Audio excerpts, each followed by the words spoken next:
we know if it's recorded? It's a little late to go on. We know because you said it was going to happen all the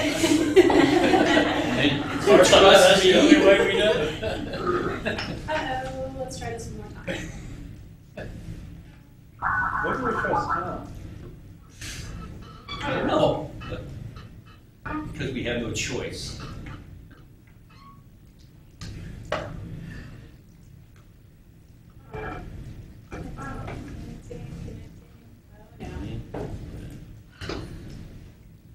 Okay, we've lost Paula and James. We've had them up for a minute, so we'll try calling them. You're going through wireless? Mm-hmm. Then we should all in this room get off the wireless. Oh no. You couldn't hurt. Wow.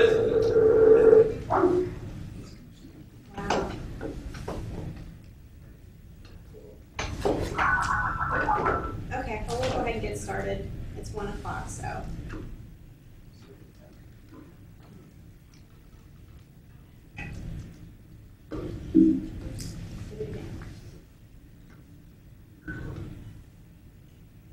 We'll just try to keep calling. Hopefully we'll be able to get through with them. Can you hear Bobby by any chance and see?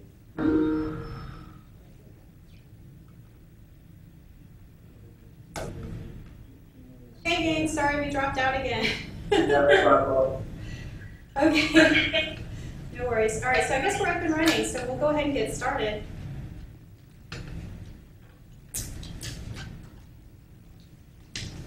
My name is Chris Heaton, and I'm the Educational Technologist at Georgia State University College of Law, and I'm really glad you're here. I want to tell you about a project that we did that was so much fun and really exciting using SecondLife.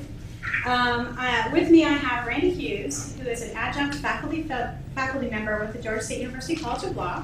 He's also a faculty fellow with our Center for Law, Health, and Society, and we're all proud to say our Health Law program was recently ranked 4th in the nation in U.S. News and World Report.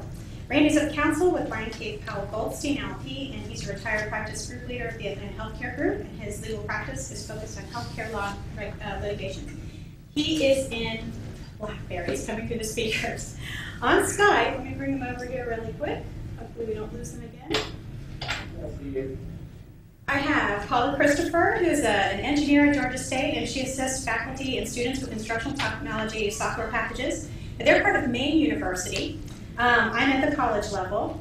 Paula is a SecondLife visionary. We have SecondLife Islands, and she's done a tremendous amount of work for all faculty members of different disciplines in SecondLife. Combined with her instructional designer background and a sense of adventure, she helps create innovative solutions for learners. Also joining us is James Poulakos, who's a multimedia producer. He brings teaching and writing experience to his work here at Georgia State. And it gives him a broad frame of reference that enriches his work in computer graphics, interactive websites, video production, and document design. He works with ISMT, again, Maine University, where we are at the college level. He very much enjoys blending creativity and fascination with technology into the products his division creates for Georgia State's community of teachers and learners. So hi, everyone. Hello. Kristen Cassidy. Okay, that's all right. We can see you. So can you hang with us for a little bit? Okay, so first thing I want to talk about is how we got started with this project. And you have to kind of bear with me with toggling me on top window with Skype. We used the ADDIE model. If you're not familiar with it, it's actually been around a very long time. And it consists of analysis, design, development, implementation, and evaluation. And I was going to use this presentation to kind of guide you through all the steps as we work together. Hey, Terrence, how are you? We work together to create this Machinima, which is kind of like digital puppetry, for teaching health law regulation using SecondLife in Randy Hughes' class. So first, we wanted to bring a fact pattern to life. Randy talked to me at the college level, and he had an idea of what he wanted to do for his class. And so I'm going to let Randy talk a little bit about what we talked about in that first consultation. Randy, can you still hear me? I sure can. Okay, can you tell us a little bit about that first meeting of what you wanted to do with SecondLife? Yes, well, I've been teaching this health regulation course for a number of years, since 1999, and I was concerned that it was sort of overpowering in the amount of material that involved, and I wanted to get some problems into the curriculum. But the usual role play that the other professors used took too much student time in what was already a cramped course. So I had the idea that one of my classmates had implemented it too, of using videos to enact legal problems that would then be solved by the students in the class.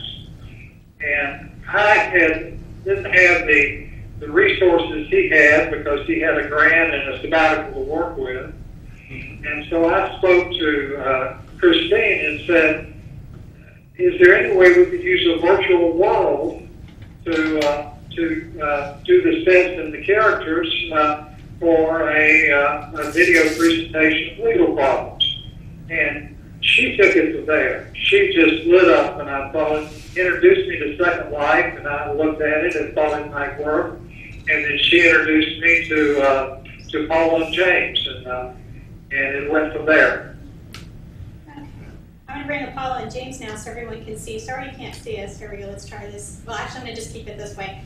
Paula and James, can you tell me a little bit, when I first contacted you and we had our meetings with Randall, we talked about what we could do with SecondLife and doing Machinima. And we talked about timelines, and we went over all of the factors involved. And the decision was made to actually wait and not do it that particular semester, but wait until the following semester that the course was offered. Can you talk a little bit about that process? Let me start with the topic of the lowest three things that you think about. The time.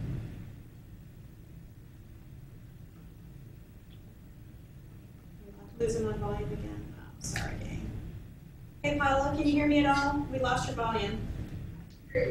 Okay, we're going to have to ask you to speak up just a little bit louder. Thank you. I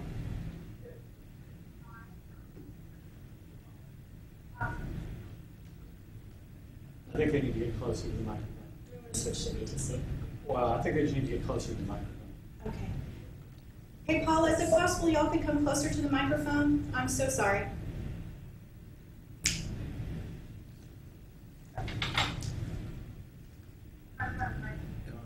Flexible. First, Oh, that is so much better. Thank you.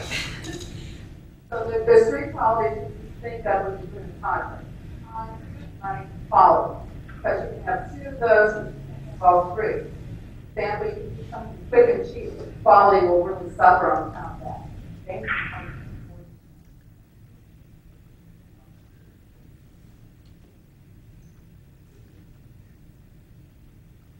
I think, do we want to switch to BTC? Hey, James. Hi. There we go, much better. Yes, important. He's dropping out. Hey, James, you're dropping out. Sorry.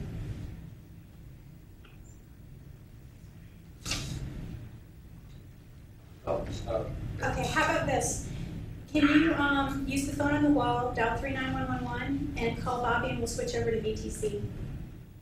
Thank you. All right, listening.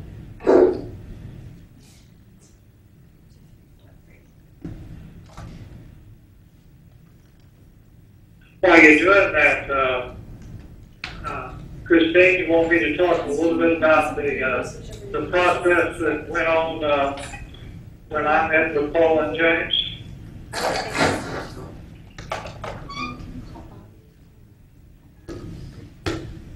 Okay, I'm going to switch over right now. We'll just go back to the presentation for a little bit. Okay. And we'll come back to James and Paula via the BTC.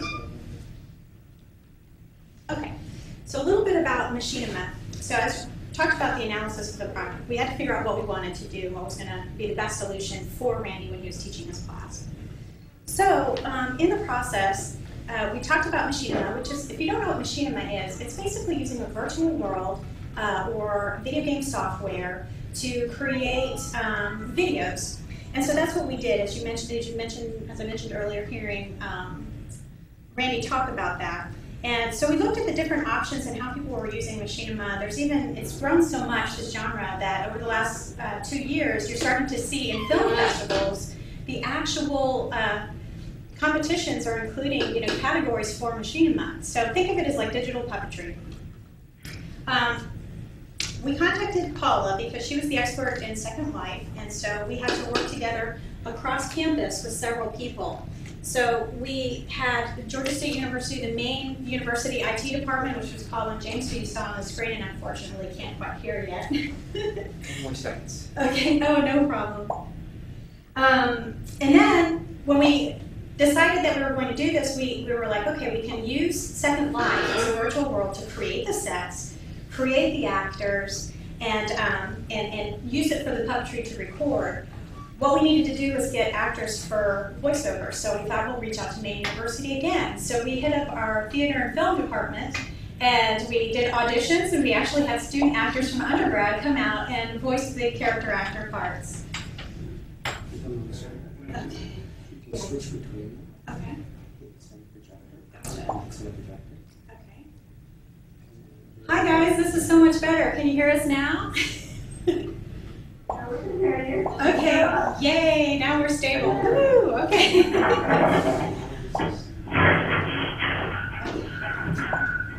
Okay, Paula and James. Oh, we're getting feedback. You guys have a poll. All right. Okay, Paula and James are going to be toggling between you and the presentation, so bear with us. Right, you should still be able to hear that. Okay. Oh, we still be able to hear them? Yes, ma'am. Okay, gotcha. And you can still hear us, right? Yeah. Yeah. Okay, well, this is going to be such a great recording. My friends are going to love this. Okay, so back where I was, we're talking about working together. So actually, I took this shot of Atlanta from a helicopter. It was really fun. And so I wanted to show we're spread out all over campus. We're not a traditional campus where all our buildings are in one small space. They're all over downtown Atlanta. So anyway, so we reached out to these different divisions in Georgia State to work together for Randy's project. So the next step was going to be writing the script. After we finish the analysis component, we move on to the design phase, which is actually where we take a script, we wrote a video script. What do we want to convey? What's the fact pattern, and how are we going to get this information out in a way that's going to work like a video, using the digital puppets that are created in SecondLife. And so we went through this process, and Randy, I'm going to ask you to talk about this for just a minute. Since you were the person that had to write the script, what were some of the things that you would advise to someone who wants to try something like this to keep in mind while writing a video script? Well, the thing that I would emphasize is that you got to keep it simple enough so that you can do it with a few actors, because it's just way too complicated if you get a whole bunch of actors. At the same time, you need to leave some space for the students themselves to interact with the video. The way I did the script was I had a client call a lawyer and outline the problem from the client's point of view, then pause the video, had the students give how they would react to that client call, the legal issues that they would research related to the call, and then we switch back to the video, and in the video, the actors then portrayed how they dealt with the situation of the client call, so the students could compare how the actors reacted as opposed to how they reacted. And then also in that tranche of video, the students got to see how the client and the lawyer together planned for dealing with the opposition. Okay. And then there was another pause, and the students got to talk about what strategies they would use in dealing with the opposition. And then we went back to the video, and they got to see how the actors, in fact, dealt strategically with the opposition. That was my pattern for putting together the script. I put together the script, and of course, James was the one who put in all the video phase and the changes camera angles and all that sort of stuff, which I had no ability to do. All I did was write the words. Paula and James, can you talk for a minute just about that process of reviewing the script? So once we got the draft script from Randy and we looked at it, you all put your comments in. So from your perspectives and looking at it from having to work with the digital puppets and then actually capturing the video and shooting it kind of like a film, what advice do you have? Well, when I read the script, I tried to imagine what we would see on the screen, what we needed to see on the screen. And from that, I proposed some changes to the script, sent it back to Randy and Christine, and it really helped a lot that Randy was willing to take our advice, delegate, let people work on the parts they're good at, and he polished the script, made it what he needed using our advice, and that helped us avoid trying to shoot things in video, even in the virtual world, that you couldn't depict on a screen. And also using the script that James gave me, I was able to see what rooms we would need and what objects we would need to sort of animate the whole thing. And that helped me get started a little bit earlier. So while the script was still being written, I could start building some of the sets. Well, speaking of building the sets, that's where I'm going to go next. So let me go ahead and send that over so people can see. Here's some screen grabs of the sets that we did as we entered in the development phases, and we're actually take the information from the script and start putting all these pieces all together. There were conference rooms, and of course there was the doctor's office, or the negotiation room, and the CEO's office.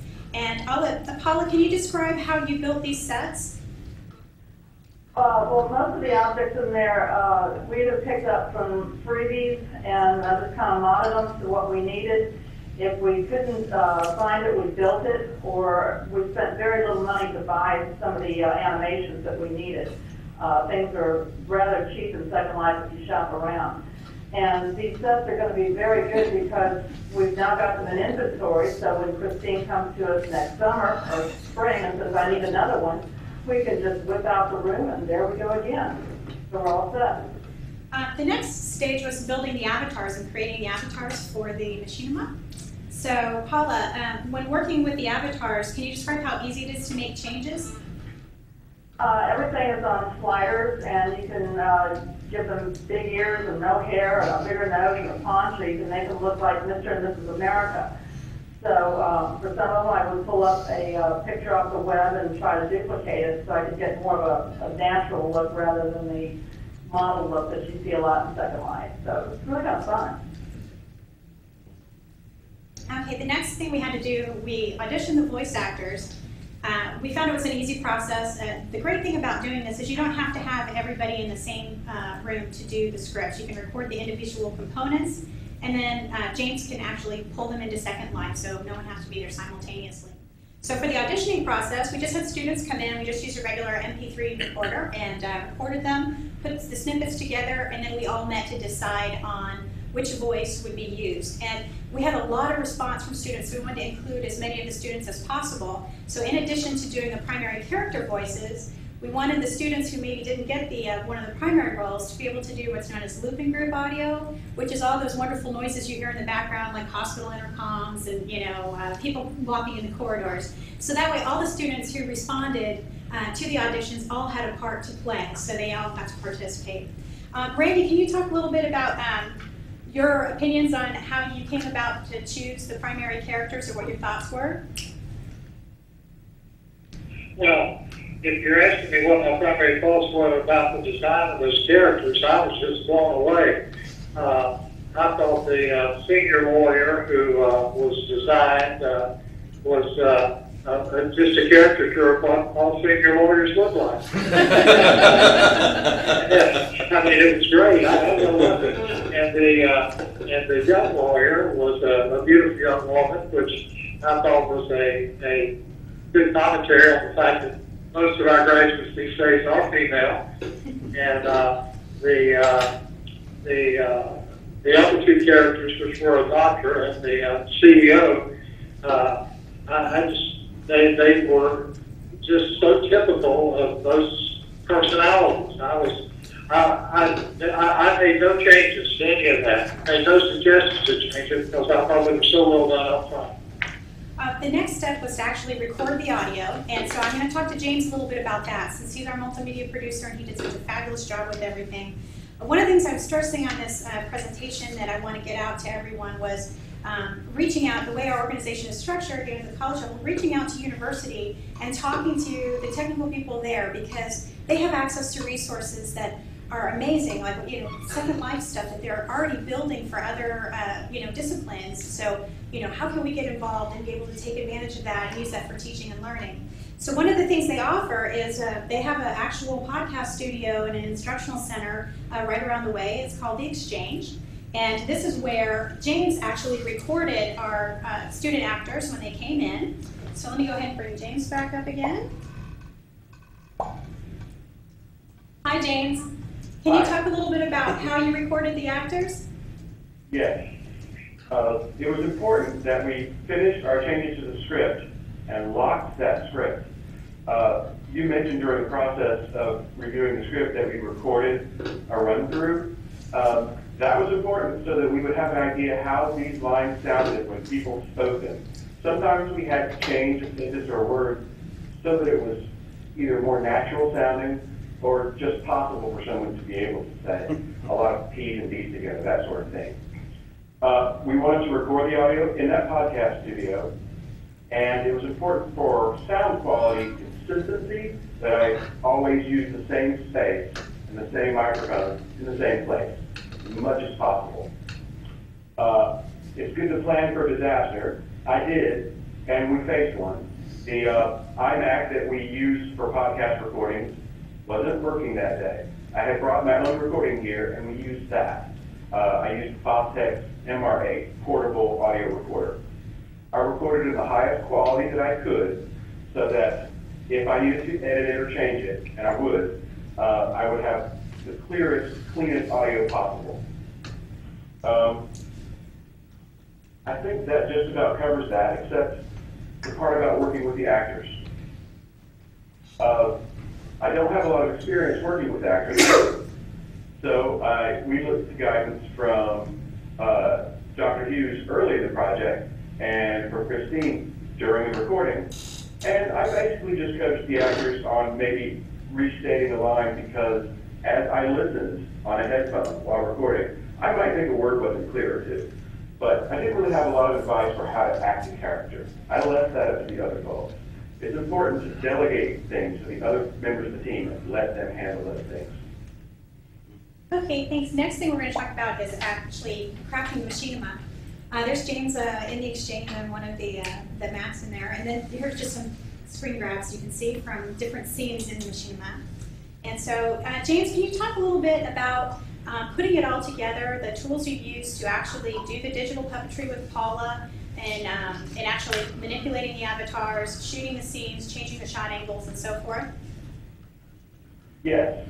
Early in this process, I tried to assess the risks of things that might either delay or interrupt the project. So I wanted to use tools that I could replace on short notice. If my computer broke, I needed to have the same program on another computer. So I was able to do that. I used a Mac Pro as my main machine and a MacBook Pro as my backup. I used Final Cut Pro for editing audio and video, and I used a program called I Show You to make screen captures. So I took the recordings, I edited them, I made separate voice tracks for each actor. So a voice track, once it was spaced out in time, would have only the words one actor speaks on it. And then I would feed that audio back into SecondLife, and that would make the lip-sync work in SecondLife. So, like a puppet, the mouth would flap up and down, according to the sound of that actor's voice. And I used screen capture software while that was happening to capture the video. In Final Cut, the video editor program, I synced scenes that I was capturing to the audio that I had recorded in our studio. That audio was mixed so that we would hear background noise, we would hear both actors in the same audio program. That pretty much covers the tools I used: a video editor, screen capture software, SecondLife, and stable, reliable machines. In my case, Macintoshes. Okay, so once we've got all the pieces, we've gone through the analysis phase, we figured out what we wanted to do, we made in the design phase, we did our storyboard, our design document, video script, and then we went into development. So we have everything ready, so we're on to the next step, which is implementing it. And so, Randy, I'll have you talk a little bit about that. I have a small 3-minute clip that I'm going to show you, and not the entire Machinima that was used in the class, since that was a review class covering a lot of material. So Randy, can you talk a little bit, and then when you're ready, just let me know and I'll start the video. Well, the class that I used this in was a end of the year review class that was intended to pull together all of the disparate topics that had been covered in a survey course of health regulation. And so I had come up with a problem that basically pulled in most of the major areas that we had studied during the course of the year. And I used that as the lead-off in doing the review for the semester.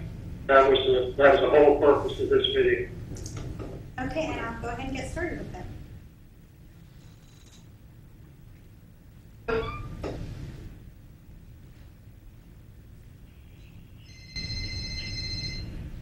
Hello, Stan Hammond. Hello, Stan. This is Sam Holmes. Some of my physicians are looking into starting an ASC. Fortunately, they have contacted me about joining with them. Who is involved? Unfortunately, it's all the general surgeons, a few other surgical specialists, and the entire diagnostic radiology department. The really bad part, as you know, is that one of the general surgeons is on my board. There are a lot of potential legal complications here. I suggest that they come out there and go over them in detail. Now that you've seen this segment, answer the following questions. Assume you are the senior attorney. How do you prepare for the meeting? Assume you decide to prepare a list of all the possible legal issues. What issues should be on your list? Assume you decide to prepare a list of possible negotiating points. What points will be on your list?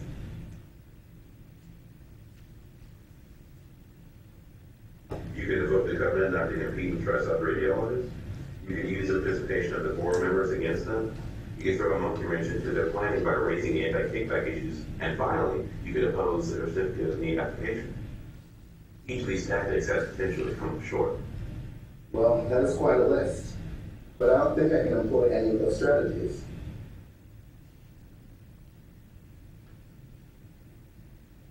Steve, let me introduce you to the hospital's counsel, Stan Holmes and Jan Smith.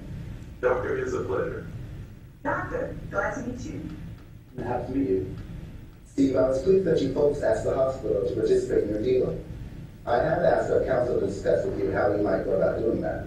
Stan? Doctor, I'm not too clear what you folks had in mind. If you could fill me in, I would be in a better position to talk about how the hospital might fit in. Well, it all seems quite straightforward to me. The doctors that I identified to Sam to build an ASC across the road provide a more convenient and lower-cost alternative for our patients.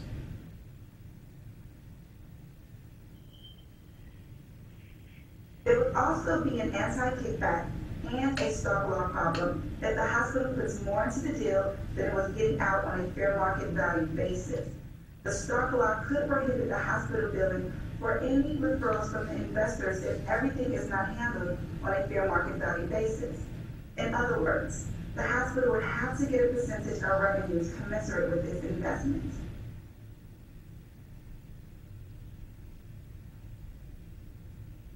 My primary concern is that with all the regulatory issues, advisory opinions, and CON approval, that we're facing a lot of delay.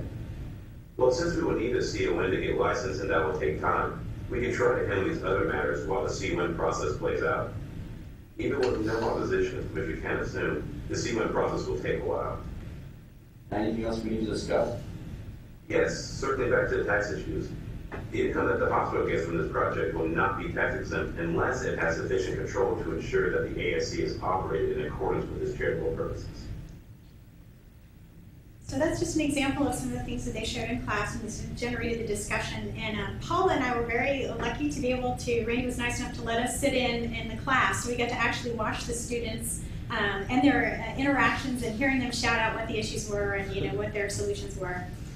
We also did a very informal, this was in no way, it was just a quick clicker session to just get initial feedback from the student reactions right after it happened. And it was actually quite positive. We were very excited about it, and I'll let Randy talk a little bit more about that since it was his whole vision to use this. Well, we asked them for their reaction in a number of areas, like were they distracted by the avatars, that sort of thing, and all of the responses were positive, and the overall response, the support was helpful, was very useful, very helpful to them according to their response. Of course, there were some people who didn't like it, but they're law students, and there's always going to be some law students who didn't like it. But the vast majority of them liked it, thought it was helpful, and more important than the actual clicker session, I heard them discussing it on the way out of the room, and I heard several comments such as, that was really helpful, that was good, and I was encouraged to go ahead and do this presentation because of as much of the reaction that I heard in the hall as what I saw on the clicker. I was just going to kind of review, seeing as we've gone through the whole ADDIE model, just each step in this process, and then I was going to open this up to discussions. I'll bring Randy and Paula back up on the screen, and or actually James and Paula up on the screen, and we have Randy on the phone. So if you want to ask them particular questions, please feel free. So in the analysis phase, we did the needs analysis with the customer, with our faculty member. We explored the options that were available, and then we worked together across campus to get the people together that would need to bring those options to life. Then we wrote our script in the design phase. And then we were ready. Once we had our script, we were able to start development. We built the sets, created the avatars, auditioned the voice actors, recorded the audio, and then crafted the machinima. And in the implementation phase, we used it in class. And then we evaluated. We got student feedback. So we're ready to take all this information so we can start again for the next round of, okay, how do we want to do this next time? So let me go ahead and bring up Paula and James. Hi. And of course, Randy's here. Does anybody have any questions about our project and how it worked out? Oh, we do have questions. Okay. John, I'll start with you. I guess I'll ask the obvious one. Why do this instead of live actors? Why do live actors instead of photographs? Why do photographs instead of just text? Anyone want to take that one? They may not be able to. I couldn't hear the question. Okay. Why use this instead of like still photographs or live video? Paul and James, can you hear me? Yeah. Okay. Would you like to answer this one? Well, with live actors, you have the problem of you're going to have to create everything in real life. You're going to have to find a room. You're going to have to set up all the furniture. You're going to have the sound perfect, the lighting perfect. There's just a whole lot of variables, and it's a lot more difficult. In SecondLife, you have total control. From an instructional designer's perspective, since I am one, using just text or a photograph doesn't involve the students so much, they can't get into it as much. We're very much a society of students who are very video and TV type oriented, and so SecondLife kind of plays to that aspect. Randy, do you have any comments? Yeah, Christine, one of the reasons that I thought about using virtual worlds at the beginning was resources. My friend from law school who had used video in his class, very similar to this, but he used live actors instead, and taken a full year out of his teaching duties on sabbatical, along with another professor, and spent a $100,000 grant in order to do that.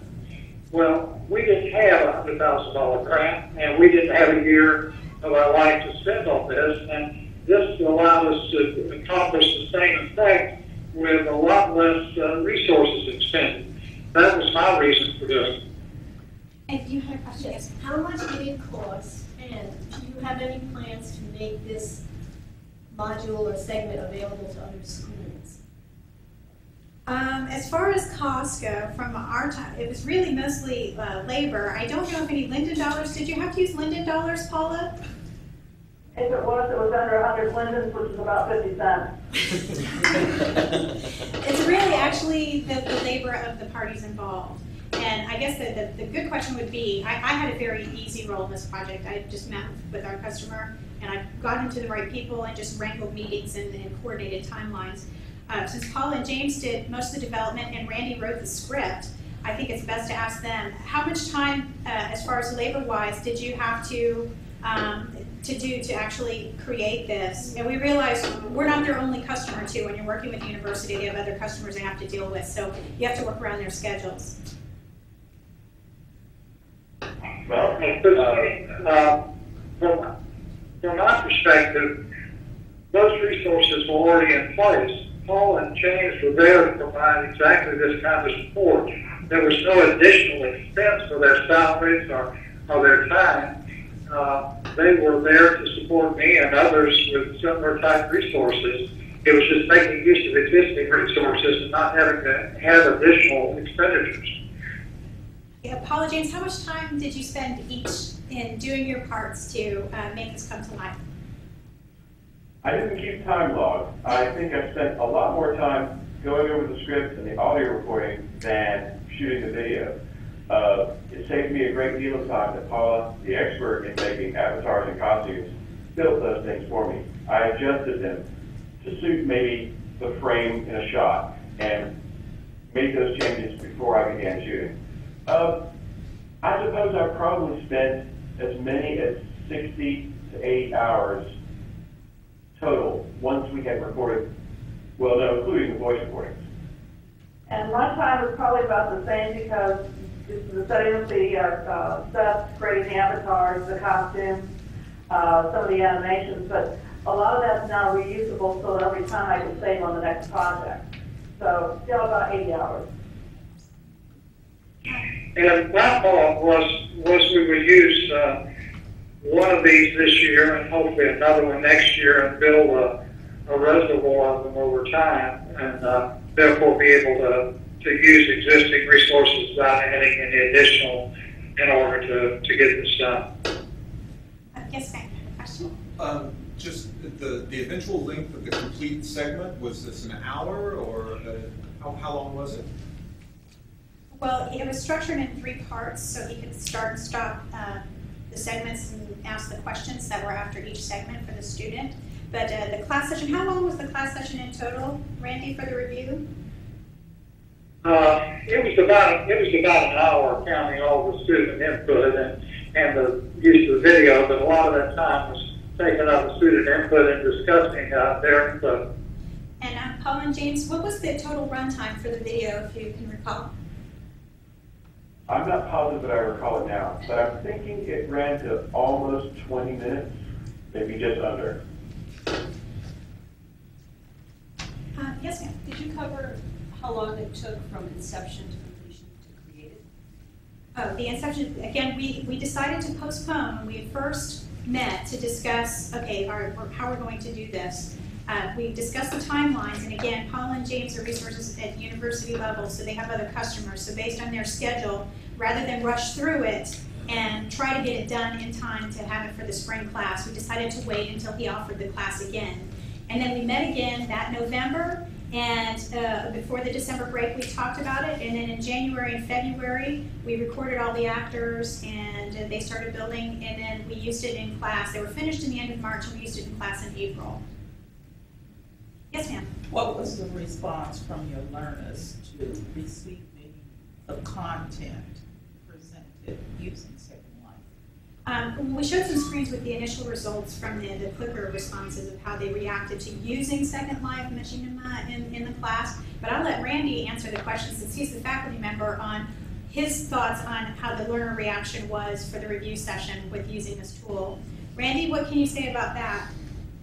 Well, one of the things I did was I asked a final exam question, which centered on material that was reviewed in this particular video, and I found that there was a significant, not huge, but a significant difference in the grade level on that question versus the other questions in the exam. So I think it had some impact. Any other questions? We still have about 15 minutes left or so, but if you have questions, let me know. Oh wait, we do have plans to do any more.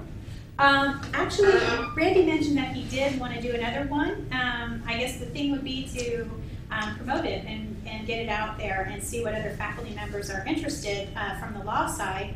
I do have questions for Paula and James. Have you had any interest from other disciplines about using Machinima since you started doing this with the law school? Not Machinima, but we've got a lot of faculty now are looking into theirs to show their students more simulations and to get them more involved in hands-on type learning, immersive learning. The College of Ed, our math department, and economics is contacting me now, and college business. I think that's one of the things I really want to stress is that at the law school we tend to try to do things ourselves, try to keep everything that we need to get this taken care of. And it's so important to reach out to your counterparts at Maine University because there may be somebody already doing this, or they may have tools that you don't have access to that you can use and leverage in your teaching and learning. So building these relationships and working with Paula and James, who have been absolutely wonderful and a joy to work with, and I hope that we will get to do more Machinima with you. I can't stress that enough, to go out and make those relationships and talk to the folks at Maine University. Any other comments or questions? Yes, Tom. Have you used any other virtual world tools, Unreal, open source, game engines, anything like that, to create a new Machinima? I have not. How about you? I've looked at other virtual I've not done any Machinima in there, but the good thing about using SecondLife is that it has been around for 7 years this month. They're having a birthday party in there right now, and so you have a much broader user base that you can pull off of an experience for the new worlds that are coming up, like in-world, reaction grid. You go in and you're going to have to build everything. It's very little support that you're going to get from some of the open grids. I'd like to add that one of the things Paula mentioned was SecondLife has been around a long time. There are a lot of people you can ask for help. It was important that we were not using software we weren't experienced with or tools we weren't experienced with. We used things that we had experience with so we could be more certain of delivering the product on time. I avoided using software that was beta or software that I hadn't had some time with and used. I had the opportunity to use newer tools, chose not to make sure we met our deadlines. Any other questions? Well, I want to thank you all so much for coming to this presentation. You can look us up. Paula and James are at GSU. It's bchristopher@gsu.edu. And are you James at gsu.edu? JCP. JCP, I knew you had a short one. JCP at gsu.edu. I'm CD Heaton at gsu.edu. Please feel free to email us, contact us, call us, let us know if you have any questions or if you're interested in trying something like this in your organization. And thank you again, and thank you, Paula and James, and thank you, Randy. And if you want to reach Randy, what's the best email address to reach you at? rlhughes@mountainspring.com. Thank you very much, Randy. Thanks, Paula. Thanks, James.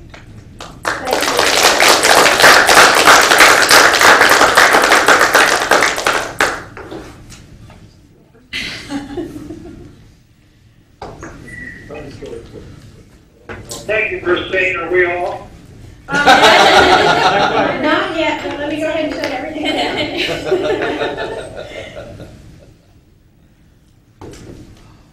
Chris, you should probably, when you talk to them, look at the camera and not at the screen. I'm just stressed from the Skype and this trying to keep the presentation going for everyone. It works for us. Okay, thank you so much. I'm going to let you go, and if you have any questions, just give me a shout. So how was it?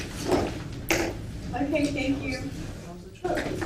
Paula and James, can you still hear me? Yes, we can hear you. Thank you so much for taking time out of your day and coming over to the law school to participate and answer the questions for everyone. I really, really appreciate it. Thank you. Okay, we'll see you next week. Super.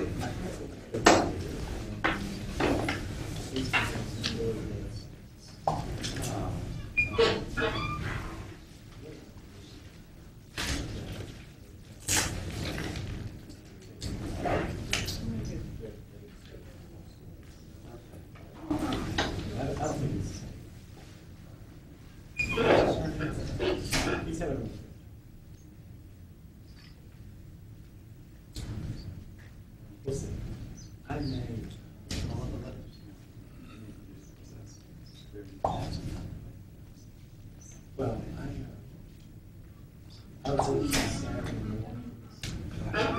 If we're still recording, just a note, the helicopter ride was not part of the project. Oh yeah, there we go. The helicopter ride was not part of That was not part of the project. I just have visions of my friends torturing me and then me standing there going, the Skype isn't working, and we end up all over YouTube, I'm sure. You did one.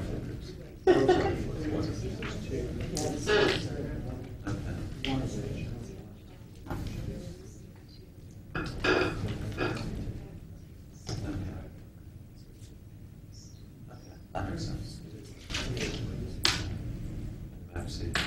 Well, he it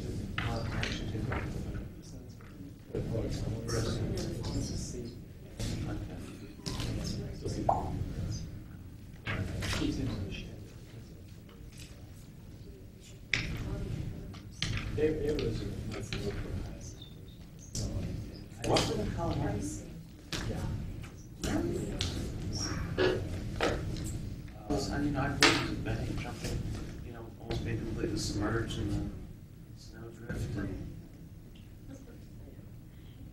Was it passions? It was snow. It was snow. You What about the freeze line? That was a total of. That was a total of about 4 hours. And it was pretty cold. I was feeling really good because everything worked fine on all the Tesla skies. I had everything up, and then all of a sudden, it was like, oh no.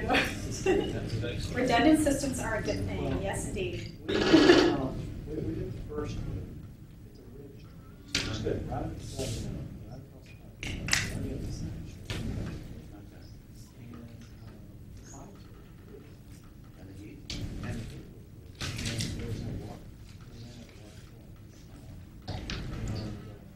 Only for like Yeah. it wasn't Yeah.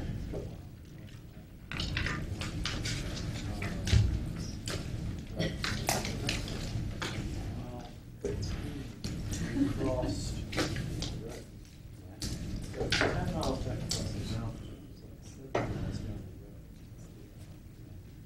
So, and this was supposedly easy. It wasn't.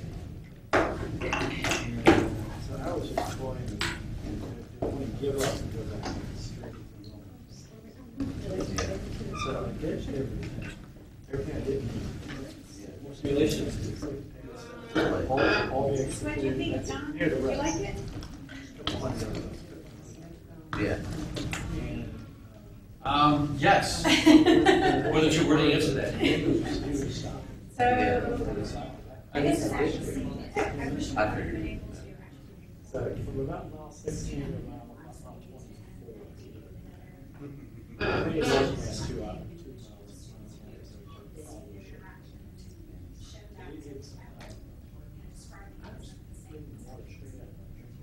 Yeah. That's when he started coughing. That's like Yeah, we're very fortunate. when we started talking about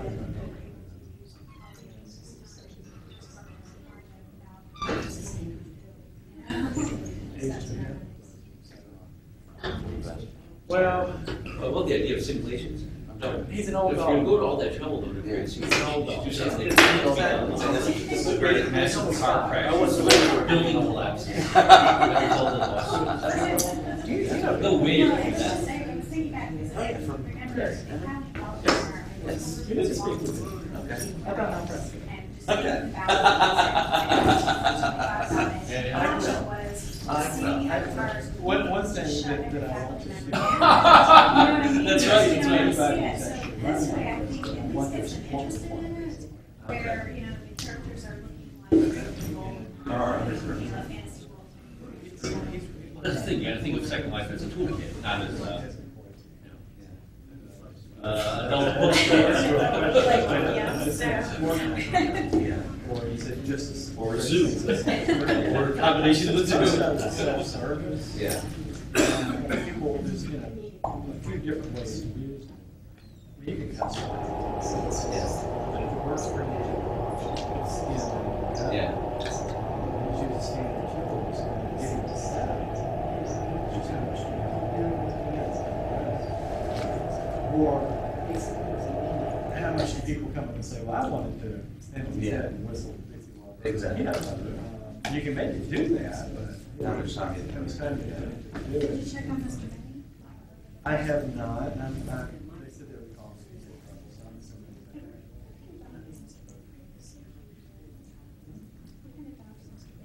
assuming he's a purebred miniature canard. He's something stuff you can hardly tell.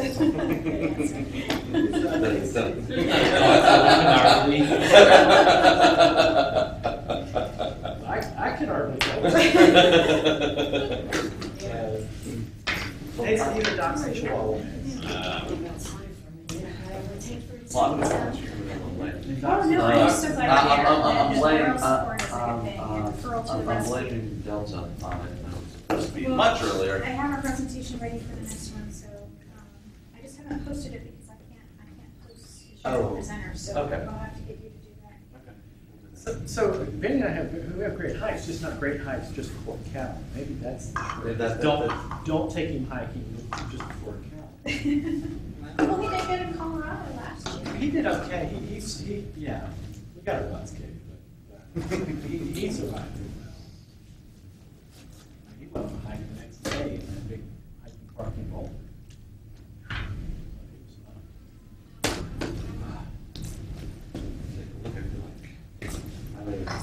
Settled in the end.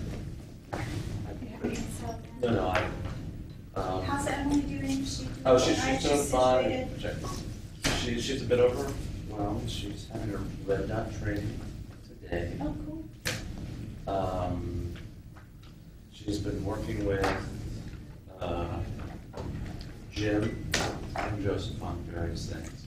You two have her, I think, Monday and Tuesday, or maybe Yes. you both have her Monday. I can't remember which it is. Tag team. Yeah. Speaking of tag team. Yeah, no scaring her away, please. We've Yeah. got 2 years. No, I'm not going to It's not even full staff. Trust me, I'm going to do everything to get I her. want to go a little longer than 3 days. She will be happy. Well, I'm going to say that the next presentation, when we have 4, I think. Yeah, we're the last one. That's going to be a piece of cake. Yeah. That was a dance. That was a dance. You did wonderfully. I'm sure the pitch of my voice was steadily increasing as I was No, like I don't- going, hey, Skype's not It's, the presentation should be managing presentations with multimedia. Multimedia. Yeah, you did try it. I just want to make sure to really stress Paula and Jamie's contributions since they did amazing work on that. So. They are very. We need something to get actually. Talk Yes, I'm being pushed in your direction about alfresco. Let's say I'm being pushed in your alfresco. See, this is what I told you, Ben. It doesn't matter what we're talking about. When Earl's around, we always end up on alfresco. Well, because you said that, I actually primed the pump for the But great presentation, bold. I was impressed. And that's all I do. I'm using Second Life as a cheap movie studio. Exactly. It's brilliant. That's really cool. That's why it's so important to reach out to people who are doing these tools. And it's hard to keep up with everything, from one person. But if you start reaching out and collaborating with people, you hear all kinds of things. So. It should feel really good. There's nobody doing anything like this. I have this feeling that like the west side of town is where all the innovation is. Really, Then you might try the medical school. Our med school is actually quite busy doing. They do stuff, but they do stuff with 6- and 7-figure budgets. No, I actually remember a medical school was it, an emergency room simulation testing system. I thought everything was on that list. Yeah, we have 3 actual simulated patients. I mean, they're little robots. They do things. Oh, wow. Those are live ones. I'm saying somebody built the same thing in Second Life. Oh, wow. You're based on the same technology as physical models, patients. little animated models, or not animated, but they're like little robots. I mean, they can. Yeah, with little sensors and all rubber faces. And they videotape everything we do, or it's not like videotape. You're waiting for your robotic client to arrive? It's written on that. It's called the standard client model. It's actually a whole area of study right now. Is how you create standard clients. And he hires actors that come in and play fake standard clients. But it's we've done this enough for a long time. Yeah, and I think in that future of the education conference that you guys hosted, I think there was some discussion on that too, about how live client clinics are really not a very effective way to teach. And you're doing good things and you're serving people, but because you're getting every fruitcake off the street. My main problem is with the things in my teeth, the voices. Okay, well, I didn't take that course. Well, or worse, you're getting like 99% evictions. Oh, right. You never see anything interesting in the sense of students should be exposed to a lot of different things. Sure. No, that's absolutely true. And so yeah, the standard clients are yeah. But then again, you're never going to expose a student to like a multi-year litigation. Yeah. So you need to be simulations need to accelerate what you show them. That's what you can do with tools like this. Yeah. But anyway, no, that was great. It was fantastic. You got a backup because I was right there with you. I was like, okay, now what? when the Skype melted down. I'm an ex-military, so it's like grained in my brain to have a backup system. So I know I was driving everybody crazy. I was like, oh, I'm really sorry. He tested Skype with me earlier in the week. He tested the VTC, and I was like, well, there's only like 5 people signed up for this session. I'm sorry, I keep pestering you, but he was so wonderful. How about the number? That's right. Well, the question is, when you tested Skype, did you have a whole bunch of other people here on Wi-Fi, students here? Well, well, that was the thing. We tested about the same time frame. Yeah, because it was with Chris. I was testing it in 603, not in 653. That was a disney. I'm pretty certain it was a disney. I very seriously doubt it was anything. By the way, this entire conversation has been recorded. I just so. Those are good conversations. Yeah. Those are good conversations. Well, that was very wrong. That's nice. That's exactly. It's like, oh, I need to keep talking because my speech hasn't started yet. Well, my wall clock was just about right. Mine was the Crestron was on. I was just going by the Crestron. I was like, okay. Crestrons are great. Did you see the Crestron? Oh. You'll see when you set up. These are great Crestrons. Oh, they have the big. I haven't filmed. These are great. I'm going to reverse. I actually pulled this up full screen and just ran it off the Crestron. But it actually shows you what's on your screen, shows you what comes on the video, because the aspect ratio may not be the same. Yeah. And so I was able to get my stuff square so that the faces weren't function and all that, but still get it where it was, because my graphics were screen caps being shown at full size. And they weren't really big enough. I should have blown them up. Lack of preparation on my part. I should have gone and actually hooked the laptop up to a projector and looked at it. Because they didn't. They're not PowerPoint. I didn't do when you ran out of water, there also wasn't a projector? Nope. But I had the screen cap on June 9th. I had plenty of time.